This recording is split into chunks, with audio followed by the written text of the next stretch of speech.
हम बात करेंगे सिग्निफिकेंस ऑफ सूफिज्म की मिडीवल इंडिया में। देखो, जो सूफिज्म है दैट इज तसव्वुफ in the name given to mysticism is Islam. जो टर्म सूफिज्म है वो फिलोसफी और प्रैक्टिसेस ऑफ रेस करता है जो एम करती है डायरेक्ट करने के लिए communion between God and man, and those who practice Sufism उन्हें हम कहते हैं सूफीज। स्कॉलर्स जो डिफर करते हैं from the derivation of the term Sufi, for it is not mentioned in the Quran और द बुक्स ऑफ हदीस, nor does it figure in the standards of Arab dictionary that they were compiled as late in the 8th century AD. According to Kushairi, author of Al-Risa, जो word सूफी है वो use होता है एक general term में describe करने के लिए इंडिविजुअल्स जो अडॉप्ट करते हैं एक पर्टिकुलर रिलीजियस एटीट्यूड जो ऑस्टेरिटी और स्पिरिचुअलिटी पे बेस होते हैं बेसिकली, और come and they come into usage only at the beginning of the 9th century. This he explains simply. After Prophet Muhammad, Sahabi or companion was the only title given to the Muslims of the period. So this was the highest title for them, and they therefore are required no other title. ठीक है, ये चीज highest title है, and they it therefore required no other title for their piety and religiosity. The next generation that received religious education directly from the Sahaba, उसे हम कहते हैं ताबिन। ठीक है, जो नेक्स्ट जनरेशन है जिससे क्या रिसीव हुई रिलीजियस एजुकेशन कहाँ से, सहाबा से, उसे हम कहते हैं ताबिन। Followers of companion, while the title ताबा ताबिन followers of the companion was the title given to those who had received religious training from the Tabin. According to Rabia Basri, the best thing that leads man to God वो है that he must not care for anything of the world or next other than God. Ibn al-Jaha, Sufism जो है वो reality है without a form. Sufism is a divine knowledge bestowed by God upon a selected few for the benefit of the humanity. There are few key principles. सबसे पहले attain God through your spiritual master as your master is God. दूसरा, constant remembrance करो of dhikr. You must kill your animal spirit, that is ego. You must use devotional music to help strengthen your devotion. Knowledge is not as important as direct spiritual experience is important. Tremendous courage is needed to be a Sufi. The journey of Sufi usually consists of following stages. One is Fana Fizzat. This is the first stage where Sufi aspirant destroy every wish. And finally, I am the creator of myself. Feel that I am the creator of myself. Remover of the nafs or the animal spirit so that the higher qualities जो है वो force में आएगी. पहले आपको बुरी qualities निकालनी है. Fanafizat. Fanafil Sheikh. At this stage, one has to destroy himself and feels that something exists. If something exists in the world, वो सिर्फ एक चीज है, that is Sheikh. Fanafi Rasul. If something exists in the world, that is Rasul. Fanafillah. If something exists in the stage is Fillah, that is God. Bakka Billah. This is the stage where man comes back into his existence and God appoints him to guide the human. So this is the stage where the individual is the part of the world, unconcerned about his or her reward या position. ठीक है, वो दूसरों की मदद करने आया है और भगवान ने उसे अपॉइंट करा दूसरे ह्यूमंस को गाइड करने के लिए। एक स्टेज है जहाँ पे इंडिविजुअल है वो पार्ट है, is the part of the world, और वो बिना कोई रिवॉर्ड या पोजिशन के जो है काम करता है। Background rise of Islam. ठीक है, देखो, you will recall that Islam was founded by Prophet Muhammad. Islam saw the rise of many religious and spiritual movement within it. ये जो movement है center है mainly around the interpretation of the Quran. There are two major sects that arose within Islam, the Sunnis and the Shia. Our country has both the sects, but in many other countries like Iran, Iraq, Pakistan, etc., you will find followers of one of them. Among the Sunnis, there are four major principles of Islamic law. They based upon Quran and Hadith, tradition of Prophet saying and doing. One of these, the Hanafi school of 8th century, was adopted by the Eastern Turks who later came to India. The greatest challenge to Orthodox Sunnism came from the rationalist philosophy or Mutazils, who profess strict monotheism. According to them, God is just and has nothing to do with the men evil action. Men were endowed with the free will and are responsible for their own actions. The Mutazils were opposed to the Ash'ari school.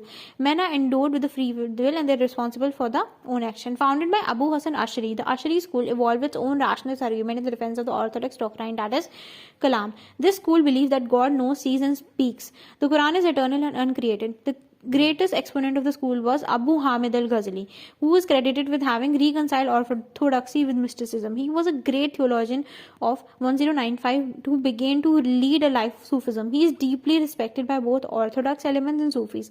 Al-Ghazali attacked by non-orthodox Sunni schools. He said that positive knowledge cannot be gained by reason but by revelation.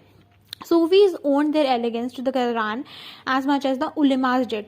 The influence of the ideas of the Ghazali was greater because of the new education system set by the state. It provided for setting up of seminars of higher learning, that is called madrasas, where scholars were familiarized with the Ash'ari ideas. They were taught how to run the government in accordance with orthodox Sunni ideas. These schools were known as ulema. Ulema played a very important role in the politics of medieval India. India. हम बात करेंगे Sufis की. Contrary to the ulama, they were Sufis. The Sufis were mystics.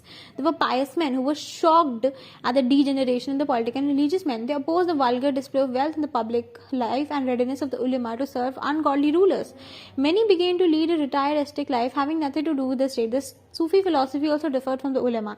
The Sufi laid emphasis upon free thought and liberal ideas. They were against formal worship, rigidity, and fanaticism in religion.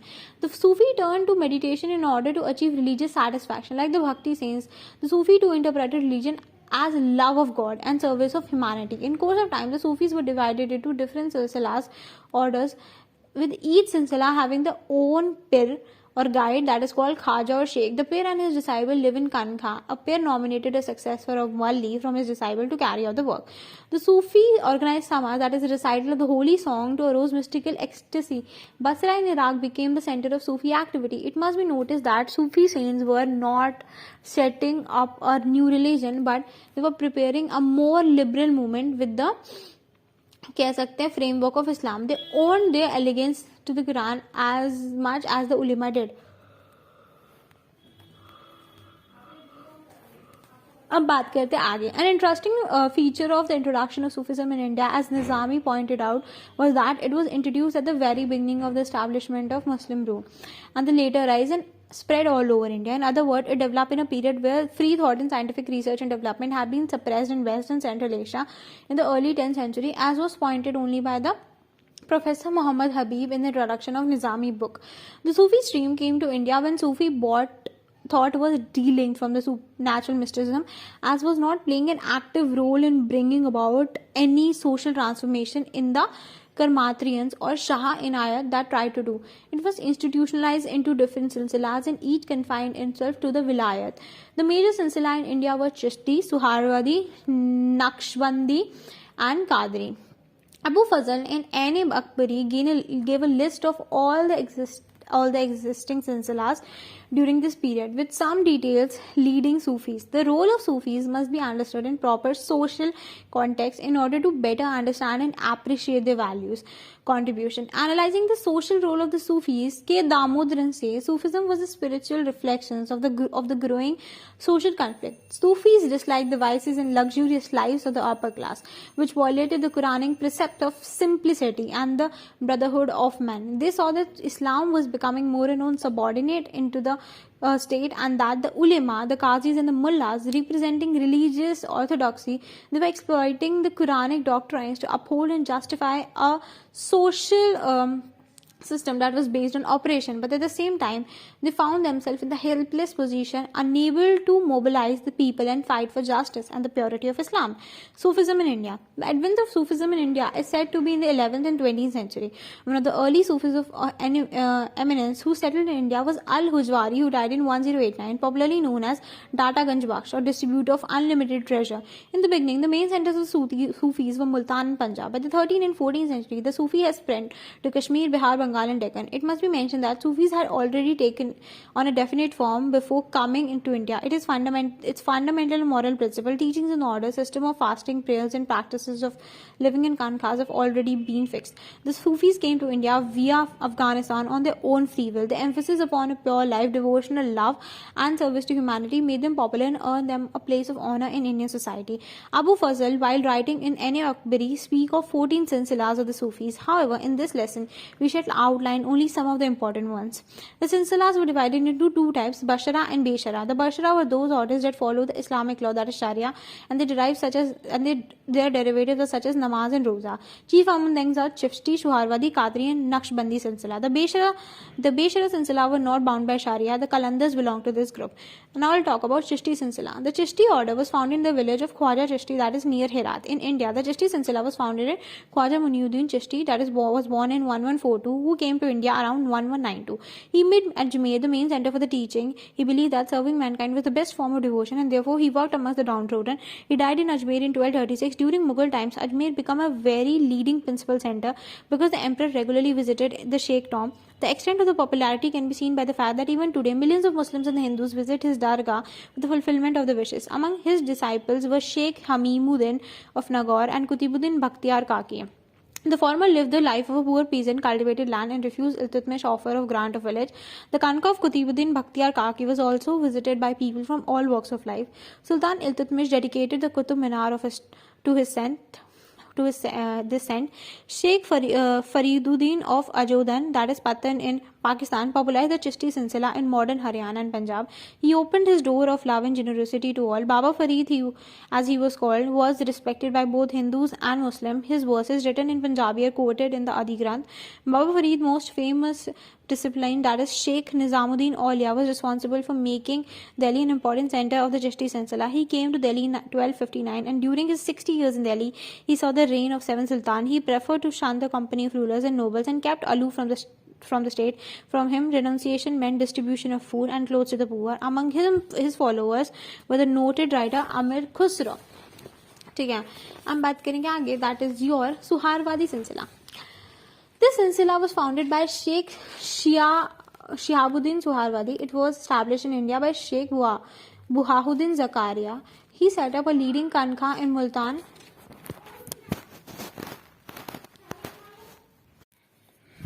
Now, he set up in leading a Kankha in Multan, which was resulted by rulers, high government officials and rich merchants. Sheikh Bahauddin Zakaria openly took Iltutmish's side in the struggle against Qabacha and received from him the title Sheikh ul Islam. It must be noted that unlike Chishti saint, the Suharwadi maintained close contact with the state.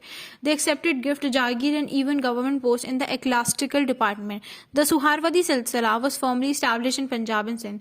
Besides the two Silsila, there were others such as Firdawasi Silsila, Shatari Silsila, Qadri Silsila and Naqshbandi Silsila. Now I'll talk about Naqshbandi Silsila. See, इसका scene ऐसा था that Tariq is named after Hadrat Shah Bahauddin Naqshbandi Radiallahu anhu, and कौन सा Naqshbandi Tariq, ठीक है, and it's a tariq that is widely active throughout the world today, and it is described as the mother of all tariq by Sheikh Ahmad al Faruqi as Sinhardindi, that is Radi Allahu anhu. There are hundreds of spiritual orders which are all on the correct path, but the Naqshbandiya together with the Qadariya, Chishtiya and Suharwadiya are considered as the four main silsila of Ahl Sunnah wal Jamaat.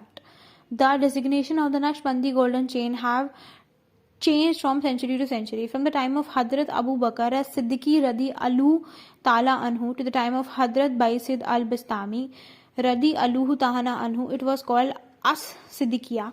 From the time of Bazat al-Bistami Radi anhu to the time of Sadiya Abul this, just leave this. Now we'll come to the, इसको छोड़ दो एक बार. The Naqsh is the perfect engraving of Allah name in the name of Murid. From the time of Sayyidana Ahmad al-Fardan to the time of this, it was called Naqshbandi Mujadiya. From the time of this, it was called Naqshbandi Khaladiya. Now we'll come to Qadri Silsila. जो Qadri है is one of the oldest Sufi tariqs. It derives its name from Abdul Qadri Gilani. ठीक है, आगे. That is a native of the Iranian province of Gilan. In 1134, he was made principal of a Sunni Hanbalite school in Baghdad.